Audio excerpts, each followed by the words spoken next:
Assume that the following events are independent. The probability that a high school senior will go to college is 0.72.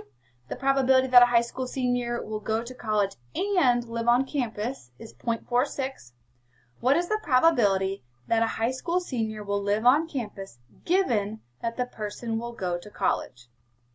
All right, so this word given is really important. That means we're only looking at what's given. We're not looking at the total anymore. We're just looking at the total of what's given.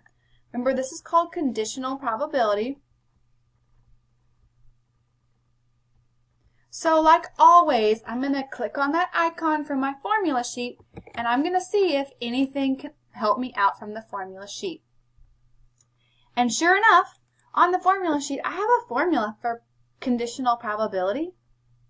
So what this says is, this line means given. So the probability of A given B equals the probability of A and B over the probability of B.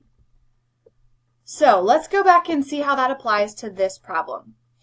First of all, it says, what is the probability that a high school senior will live on campus? So live on campus, I'm going to let be A, given that the person will go to college. I'm going to let that be B. All right, and then it says the probability that a high school senior will go to college. We just said go to college was going to be the letter B.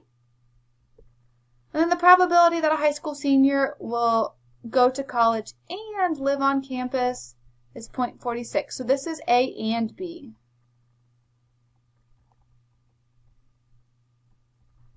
All right, so let's plug in what we know. We need the probability of A and B, which we just said was 0.46.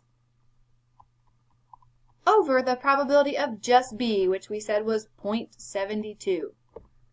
So we're going to go ahead and divide that 0.46 divided by 0.72, and we get about 64. So that would be our conditional probability.